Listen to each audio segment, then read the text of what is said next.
तो सबसे पहले आपको क्या करना है, कल जो अपन चैप्टर कर रहे थे रेवेन्यू एंड कैपिटल एक्सपेंडिचर, उसके 2 इलस्ट्रेशन किए थे, उसके 3 इलस्ट्रेशन और करने हैं अब भी।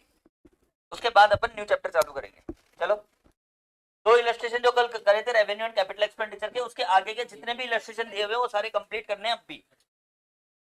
6 तक, 5 तक है क्या? 6 तक है, 6 तक है। 3 4 5 6 4 इलस्ट्रेशन जो है वो देखने हैं एज इट इज, जैसे कल देख रहे थे। कोई भी डाउट है वो पूछो। मैं बता दूं आप बताओ ना, अब क्या होता है यू एक साल के अंदर अंदर जो हमारे खर्चे होते हैं, normal course of business operational जो एक्सपेंसेस होते हैं वो क्या होता है, एक्सपेंडिचर। और जो बिल्डिंग खरीद ली, तो अब कई सारी ऐसी चीजें हैं, जैसे हमने बिल्डिंग के ऊपर एक फ्लोर और बना दिया, तो क्या है, capital expenditure. Second hand building का व्हाइट वॉश करवा रहे हैं, capital expenditure. Second hand car को या सेकेंड हैंड मशीन को रिपेयरिंग करवा रहे हैं, क्या नई मशीन को रिपेयर करवा रहे हैं, रेवेन्यू एक्सपेंडिचर। तो ये सारी चीजें ध्यान, ऐसे ही revenue receipt, capital receipt. Normal course of business से जो पैसा आता है वो रेवेन्यू रिसिप्ट, और बिल्डिंग बेचने से, एसेट बेचने से जो पैसा आता है वो कैपिटल रिसिप्ट। मैं हमने आपको कल भी बोला था, मार्क्स के पॉइंट ऑफ व्यू से सबसे ज्यादा इंपॉर्टेंट चैप्टर है। 2 एमसीक्यूज, 2 ट्रू फॉल्स के जो 2-2 नंबर के क्वेश्चन है वो इसमें से आते हैं। तो 4 नंबर ये चैप्टर कवर करता है, इसके सारे इलस्ट्रेशन आपको देखने हैं। कल अपन ने 2 इलस्ट्रेशन देखे थे, 4 और बिल्कुल अभी फुल सेकंड का थर्ड ही बता।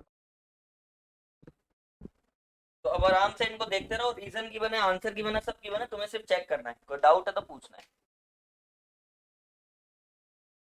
गूगल को क्या हो गया, सुंदर पिचाई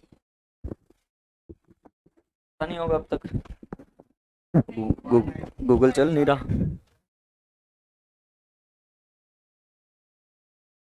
अच्छा, और आप कितनी देर सोते हो? गरीब लोग हैं क्या? क्या क्या है ये, व्हाट इज दिस? अमीर लोग 4 घंटे सोते हैं। अरे कहाँ है? जिसके पास बुक नहीं है वो यहाँ से भी पढ़ सकते हैं, मैं थर्ड इलस्ट्रेशन निकाल देता हूँ।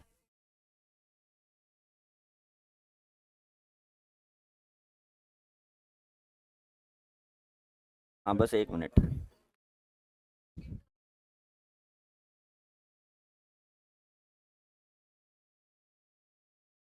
चलो, अब 1 मिनट, एक पहले सेकंड का third online. 5000 spending changing rings and piston of the rings and piston. अरे तो हाँ ठीक है।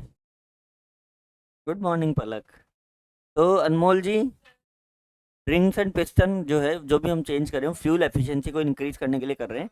और कोई भी चीज़ अगर किसी की प्रोडक्शन की कैपेसिटी को चेंज करते हैं हम कोई किसी भी तरीके से, तो वो कैपिटल एक्सपेंडिचर होता है। तो आप इसका एक्सप्लेनेशन प्लीज पढ़िए अनमोल जी। हाँ, चलो अब चालू हो जाओ, third fourth fifth sixth. You कल जो अपन ने 2 इलस्ट्रेशन करे थे उसके आगे के 4 इलस्ट्रेशन अभी कंप्लीट करने, फिर अपन नेक्स्ट चैप्टर पढ़ेंगे। हाँ बेटा क्या हुआ? रेवेन्यू एक्सपेंडिचर है, रेगुलर हर साल देना पड़ता है वो, हर साल का खर्चा है फिर। हाँ रिन्यू करना पड़ेगा। आपने क्या बोला, कौन से का? फोर्थ का? अरे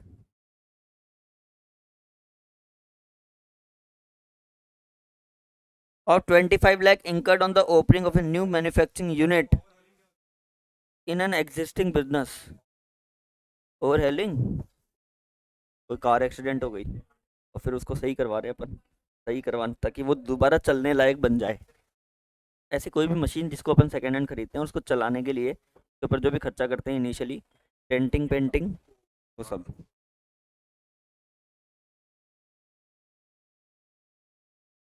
1 मिनट।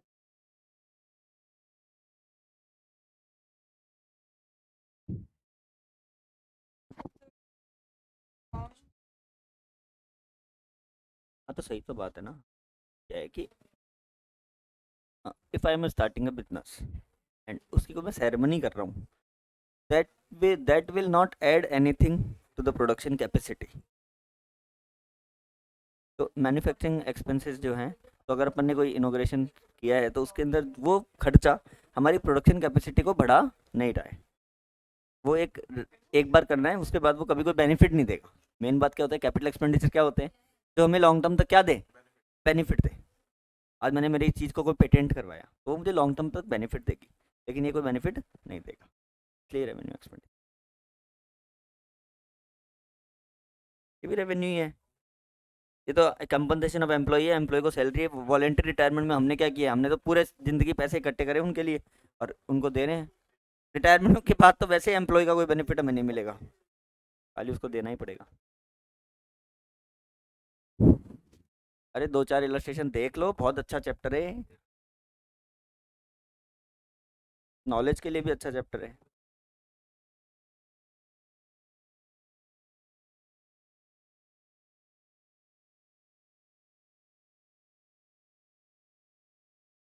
तो बहुत ईजी है। 5000 मीटर पर सेकंड ऑन कंसाइनमेंट, 30 मीटर। चलो निकालें। यू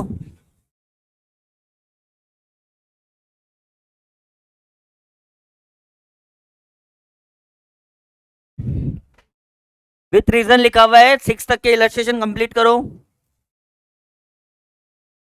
इसमें निकालो ना 10th, ओके दिखेगा सही कौन सा चैप्टर है वो।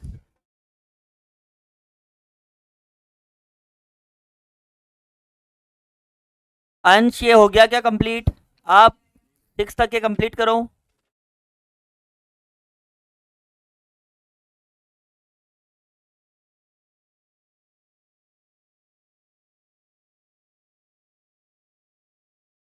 कंसाइनमेंट का क्वेश्चन चैप्टर थोड़ी है ये रहा ये रहा।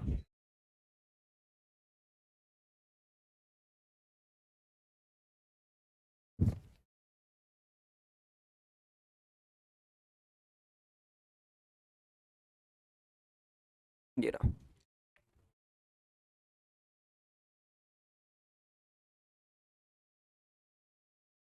आ गया आंसर। कितनी यूनिट बच गई? 4000 मीटर सेल किए ना इसने। किस पे निकालना है, कॉस्ट पे उस पे निकालेंगे,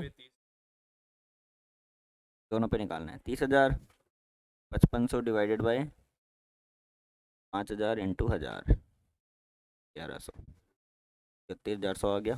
कॉस्ट पे भी निकालो, 1000 into 20, 30,000, same 5500 divided by 5000 into 1000, 21,100। अब क्या करना है, ये क्वेश्चन ये बोल रहे हैं लास्ट में कि हाँ तो कॉस्ट में से 2110 माइनस कर दो, 2110 कॉस्ट का 10% माइनस करना है, तो ये आया 28,990। और फिर इधर लोडिंग में 10,000 आ जाएगा, इनका डिफरेंस।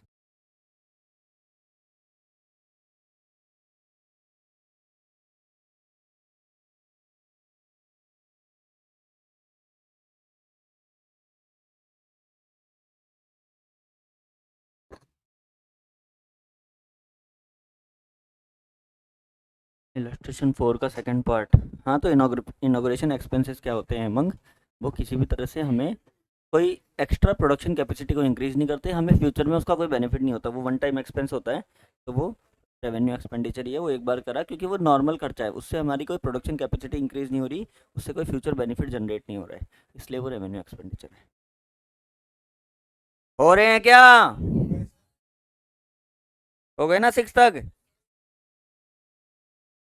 करो करो। तो ये क्या है कि छोटी छोटी चीज़ें हैं तो ध्यान रखना है, ट्रू फॉल्स में 100% इसमें से 1-2 क्वेश्चन आएंगे, तो उनका ध्यान रखना है क्या है। प्रोडक्शन कैपेसिटी को कोई इंक्रीज करे या ऐसा एक्सपेंडिचर जो हमें लॉन्ग टर्म तक बेनिफिट दे, तो ही वो कैपिटल एक्सपेंडिचर है। जैसे यहाँ लिखा हुआ है देखो, inauguration expenses of 25 lakh incurred on the opening of a new manufacture. तो हमें इनॉग्रेशन एक्सपेंसेस हमें फ्यूचर में कोई बेनिफिट नहीं देंगे, आज हमने खर्चा कर दिया, काम खत्म, फॉर्म नहीं कर दी, पार्टी कर दी, कोई कुछ नहीं होने वाला उससे, रिटर्न कुछ नहीं आने वाला लॉन्ग टर्म तक, कोई प्रोडक्शन कैपेसिटी को इंक्रीज नहीं कर रहा है वो रेवेन्यू एक्सपेंडिचर। वॉलेंट्री रिटायरमेंट के 2.5 करोड़ रुपए वर्कर्स को दिए, वो फ्यूचर में हमें कोई बेनिफिट नहीं देंगे, वो नॉर्मल कंपनसेशन ऑफ एम्प्लॉइज है, तो ये हमें कोई फ्यूचर में बेनिफिट नहीं देंगे।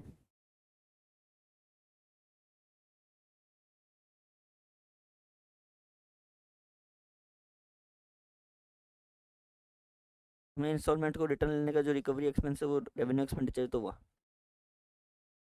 हमने इंस्टॉलमेंट, हमने किसी को उधार में बेचा, लोन पे नहीं ले जाते क्या, गाड़ी ले जाते हैं लोन पे, अब वो लोन की इंस्टॉलमेंट चुका ही नहीं रहे, तो हमने रिकवरी एजेंट को अपॉइंट करा, उससे पैसे निकलवा, तो वो तो एक सैलरी हो गई ना।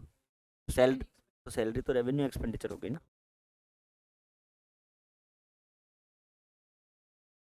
Entrance fee for ₹2000 received by Ram and Shyam social club is. जब तक एंट्रेंस फीस के बारे में ये ना लिखा हो कि वो कैपिटलाइज है, तब तक उसको रेवेन्यू मानते हैं अपन। इसमें सब्सिडी ऑफ ₹40,000।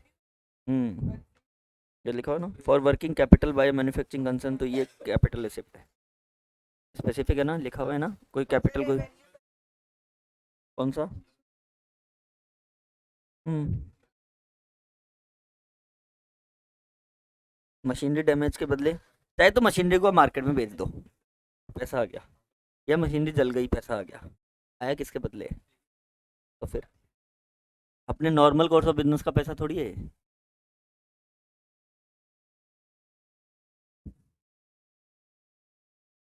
अच्छा, फॉर वर्किंग कैपिटल, कैपिटल नहीं वर्किंग कैपिटल है, by manufacturing concern, regular operations के लिए सब्सिडी मिलती है ना। जैसे मैंने कोई एनजीओ चला रखा है बच्चों का, उसको उनको खाना खिलाने के लिए जो मेरे पास डोनेशन आया, तो वो एक रेगुलर इनकम है, कैपिटल। हम्म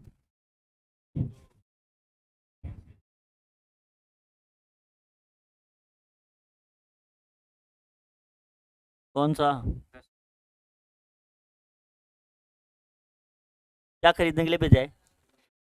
तो हम्म एक minute, you are asking something.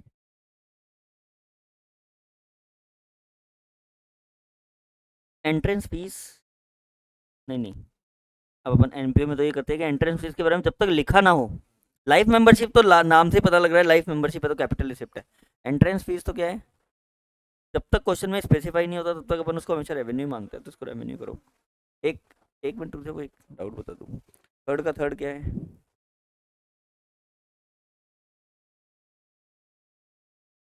नहीं, फायर इंश्योरेंस 1000, तो फायर इंश्योरेंस तो क्या है, रेवेन्यू एक्सपेंडिचर है। हम्म,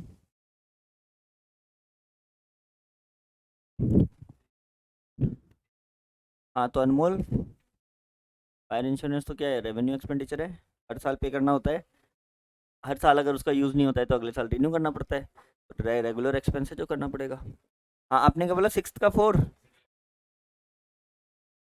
ये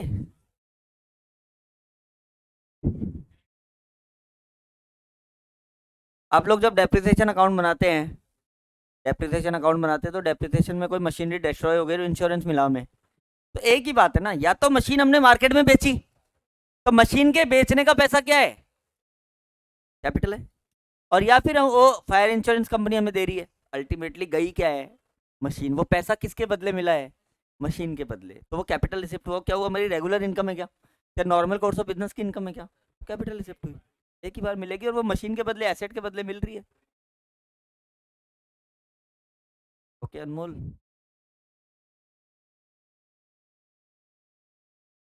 fire insurance premium regularly pay नहीं करना होता, साल पे करना होता है, that is the reason is revenue expenditure. हो गया नहीं?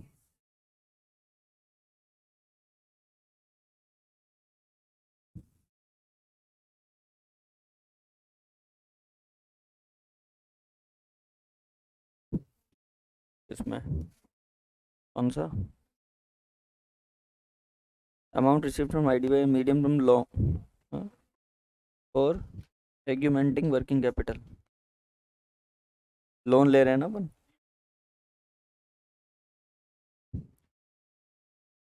देना पड़ेगा, तब वो कैपिटल एक्सपेंडिचर हो जाएगा, अभी तो क्या है, गवर्नमेंट बजट पड़ा है अपने 12th में, गवर्नमेंट बजट पड़ा है, all those receipt of the government which either create liability और reduce asset are capital receipts, तो लाइबिलिटी क्रिएट हो रही है ना, लोन लिया तो क्या हो गया वो, ऐसा तो आएगा ना, लोन लेंगे तो लोन लेना तो कैपिटल रिसिप्ट होती है।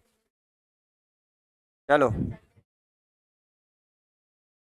Contingent asset and contingent liabilities,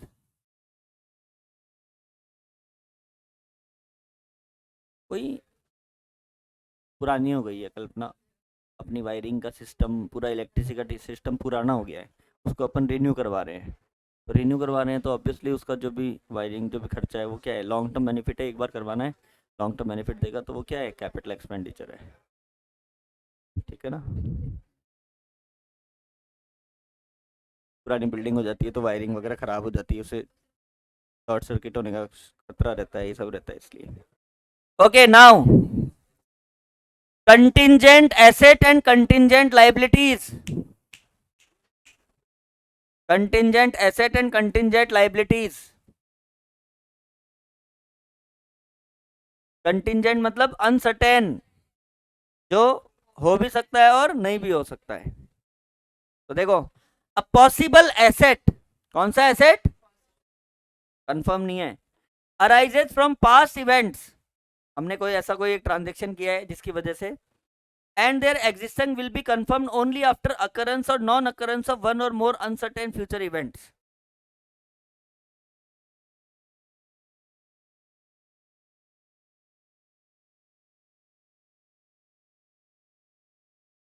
Morning. Why laughing? Manan, okay. Why should you have to get affected by these all? Hmm.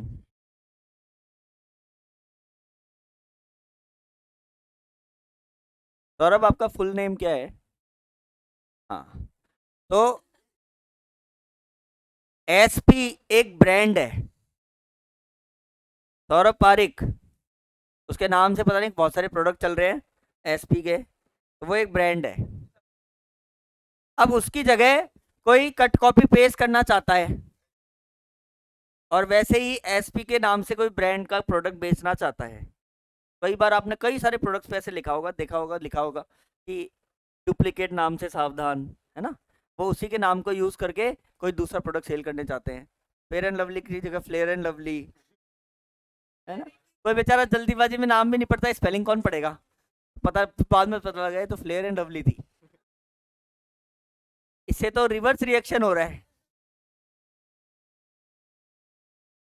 तो अगर कोई एडिबास, है ना, बिलसेरी, हाँ बिस्लेरी का एक और आता है बिलसेरी, पागल बनाने के काम है। तो अगर आपका नाम कोई यूज कर रहा है, हाँ, तो अगर आपका कोई नाम यूज कर रहा है, इफ योर पेटेंट नेम और your brand name is being misused by someone else, then what you have done, क्या करोगे आप? आपने कोर्ट में केस कर दिया उसके against, to in I will to you in the court. हाँ, तो कोर्ट में हम आपको देखेंगे, तो वो कोई केस कर रखा है, लेकिन उसकी वजह से हमारा नाम क्या हो रहा है। अब जैसे एक मैगी है, थोड़े दिनों पहले, थोड़े साल पहले, आपको पता है मैगी जो एक बहुत बड़ा ब्रांड था कई सालों से, लेकिन पिछले कुछ कुछ दिनों में ऐसा आया कि उस मैगी में पता नहीं क्या क्या मिल रहा है, कुछ ऐसा, हाँ, लीड, कांच, ऐसे कुछ चीजें मिल रही है। तो उससे उससे क्या हो रहा है कि ब्रांड नेम खराब हो रहा है। अब मैगी ने जब वो केस किया, या मैगी अपना प्रोटेस्ट कर रही है, तब तक दो ऑप्शन है, या तो वो केस जीतेगी या तो वो केस नहीं जीतेगी। अगर वो केस जीतती है तो उसकी ब्रांड वैल्यू बनी रहेगी और मार्केट में लोगों का ट्रस्ट और बढ़ेगा, क्योंकि तब तो कोर्ट ने फाइनल कर दिया कि भैया मैगी को कुछ नहीं होने वाला है, अच्छी प्रोडक्ट है, आराम से खाओ, कोई दिक्कत, 2 मिनट्स नूडल्स, ठीक है। और और अगर मैगी हार गई तो पूरी उसकी रेपुटेशन वैल्यू डाउन होगी, नहीं होगी? तो जैसे जॉनसन एंड जॉनसन है, जॉनसन एंड जॉनसन बहुत बड़ा, कई सालों तक वो चल रहा था, बट अभी क्या हुआ, वो थोड़ा सा डाउन हो गया है, उसको कोर्ट पे केस हार चुके हैं वो, तो कई सारे प्रोडक्ट्स पे बैन लग चुका है, तो उसके अंदर कई सारे ऐसे बच्चों के लिए जो प्रोडक्ट्स हैं वो हार्मफुल है, सेफ नहीं है, तो ऐसा बोला गया है। तो इससे क्या होता है, ब्रांड वैल्यू खराब होती है, मार्केट में नाम खराब होता है। तो वही वाली बात है, जब तक हम केस नहीं जीत जाते तब तक वो हमारे लिए क्या है, कंटिजेंट एसेट। कौन सा एसेट है, कंटिजेंट एसेट। हम जीत भी सकते हैं और नहीं भी जीत सकते, ठीक है। तो a possible asset arises from past events and their existence will be confirmed only after occurrence or non-occurrence or one or more uncertain future events. Contingent liabilities, देखो सिर्फ एक डिफरेंस है, सौरभ, यहाँ क्या लिखा हुआ है, एसेट, यहाँ क्या लिखा हुआ है, ऑब्लिगेशन। बाकी सारी definition as it is same है। कंटिंजेंट एसेट क्या होता है? एसेट। और लाइबिलिटी क्या होती है? ऑब्लिगेशन। वो हमें पे करना है। क्या किसी कस्टमर ने हमारे ऊपर केस कर दिया, भैया तुम्हारा प्रोडक्ट बेकार है। अब कस्टमर ने केस कर दिया, अब वो केस हम जीत भी सकते हैं, कस्टमर भी जीत सकता है, लेकिन ये श्योर है कि अगर कस्टमर ने जीता तो हमें पैसे देने पड़ेंगे। कैसे ही केस हुआ, ऑब्लिगेशन तो आ गया, लाइबिलिटी तो आ गई, लेकिन अभी वो लाइबिलिटी कंफर्म नहीं हुई है। क्या नहीं हुई है? लाइबिलिटी कंफर्म नहीं हुई है, तो उसको कंटिंजेंट लाइबिलिटी बोलते हैं। ठीक है, एक तो तुम्हें इसका मीनिंग याद रखना है, तो थोड़ा सा इसको रीड कर लेते हैं। A contingent asset may be defined as a possible asset that arises from past events and whose existence will be confirmed only after occurrence or non-occurrence, या तो केस जीतेंगे या केस नहीं जीतेंगे, of one or more uncertain future events not wholly within the control of the enterprise। Court का case हमारे हाथ में थोड़ी है,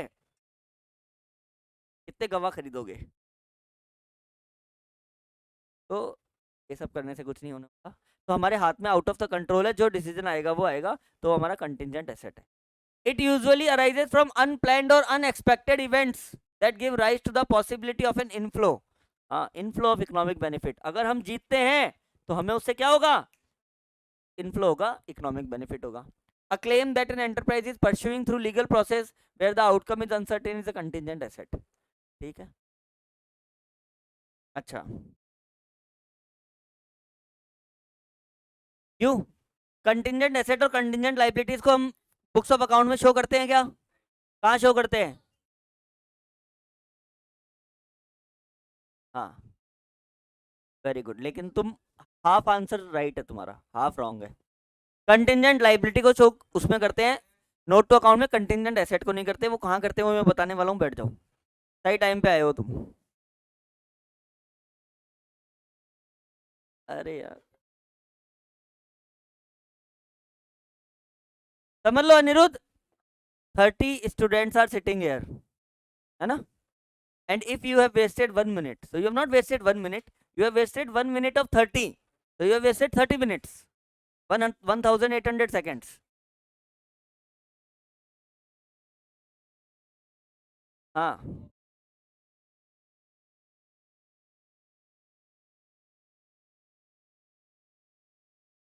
ये अच्छी लाइन है, देखो ये लाइन पढ़ना, क्यों?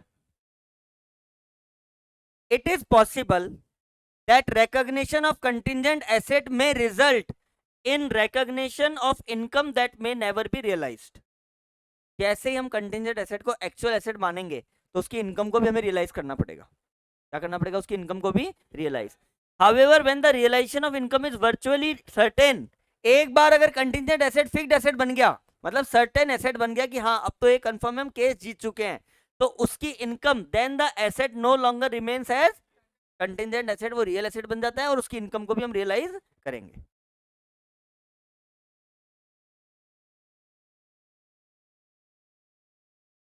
एक है ना निरुद्ध, एक बिल्डिंग हमने कंस्ट्रक्शन करवाई है। अब कंस्ट्रक्शन के क्या होते हैं, बहुत सारे शहरों में बहुत सारे रूल होते हैं।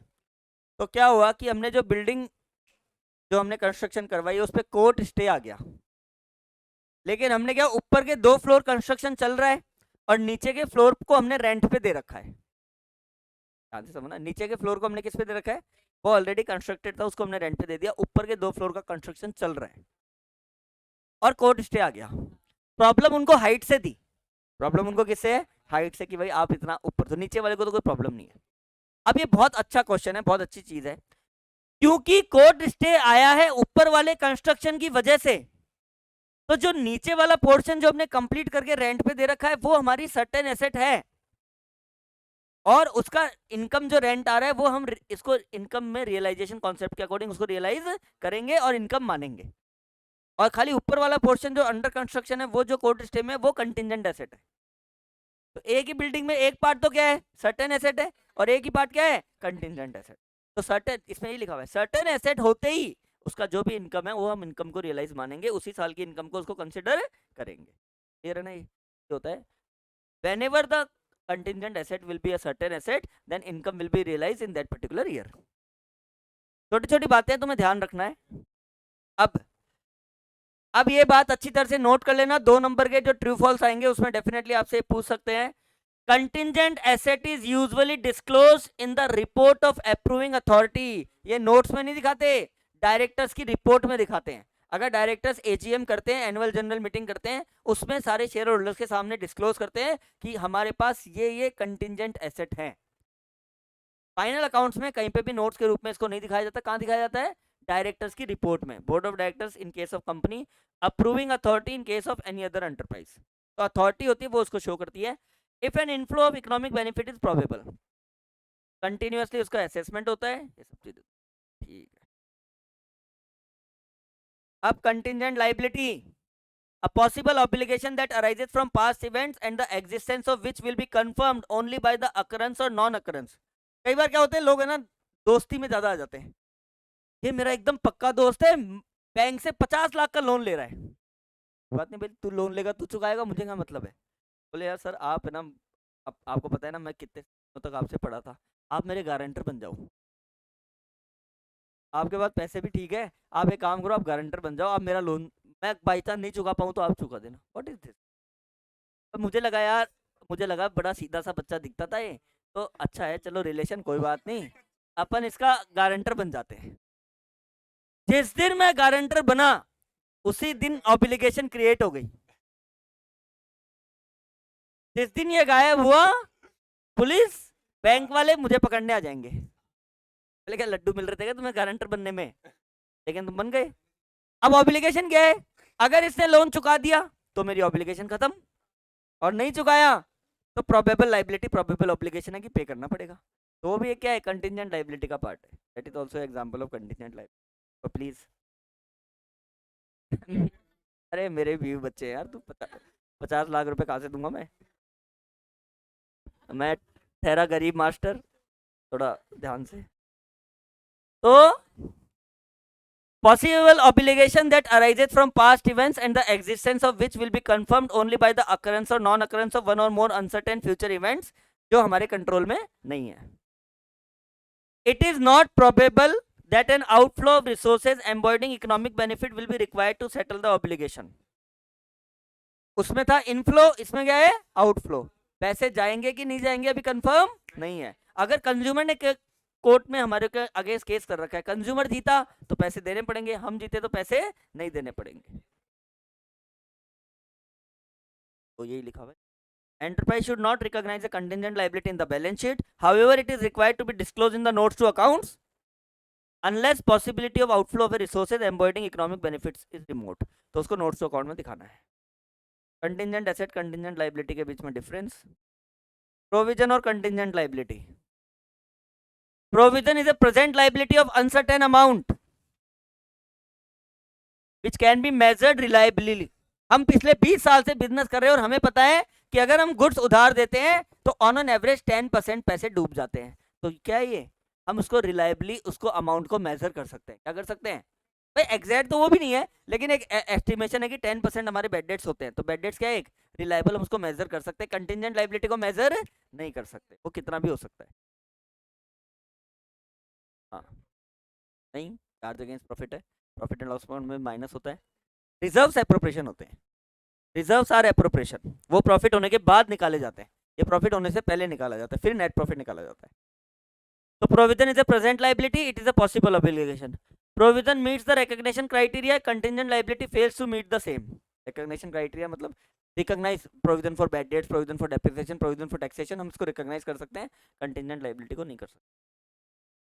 Provision is recognized when an enterprise has a present obligation arising from past events. An outflow of resourcing economic benefit is probable। अगर हम प्रोविजन फॉर डेप्रिसिएशन बना रहे हैं तो हमारे पास एक पैसा इकट्ठा हो रहा है, इसको हम फ्यूचर में रिप्लेस कर सकते हैं, कुछ भी कर सकते हैं। प्रोविजन फॉर टैक्सेशन बना रहे हैं तो हम टैक्स में पे कर सकते हैं, तो इकोनॉमिक बेनिफिट उसका क्या है? सर्टेन है, हमें मिलने वाला है। Contingent liability includes present obligation that do not meet the recognition criteria. It is not possible that settlement of those obligations will require outflow of economic benefit। Amount cannot be reliably estimated। वही है, पैसे अभी कितने जाने हैं confirm नहीं है। कई बार क्या होता है, डॉक्टर जो होते हैं ना उनसे कोई गलतियां हो जाती है, तो डॉक्टर के अगर उनकी छोटी सी गलती से किसी की डेथ हो गई, या फिर उनकी किसी और गलत मेडिसिन की वजह से कोई रिएक्शन हो गया, तो उनको जो कंपनसेशन पे करना पड़ता है वो बहुत ज्यादा पे करना पड़ता है, because it is a very big use things.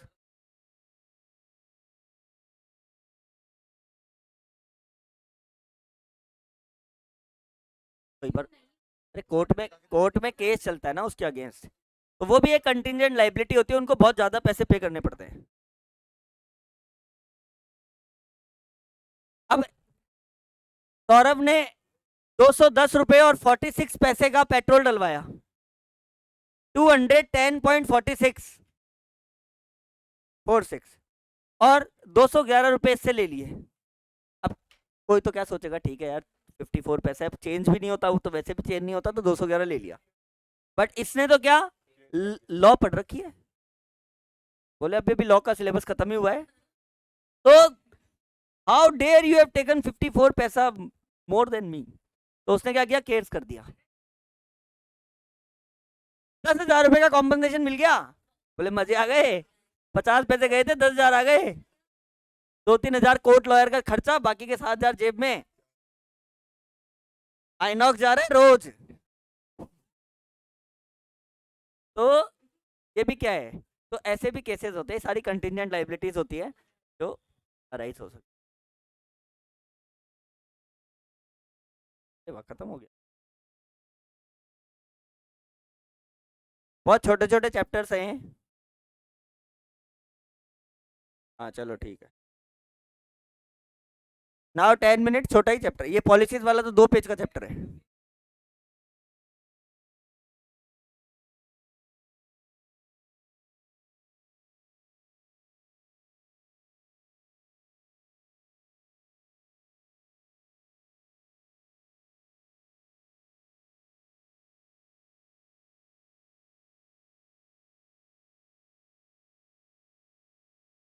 और अब सुन लेना, ये वाले चैप्टर के बाद का जो चैप्टर है वो बहुत इंपॉर्टेंट चैप्टर है। वो चैप्टर जब तक नहीं होगा, मेजरमेंट ऑफ डिसिप्लिन प्रिंसिपल, नया चैप्टर है, तुमने कभी पढ़ा भी नहीं है, अकाउंटिंग एज मेजरमेंट डिसिप्लिन। और नेक्स्ट चैप्टर का नाम क्या है इससे, 7th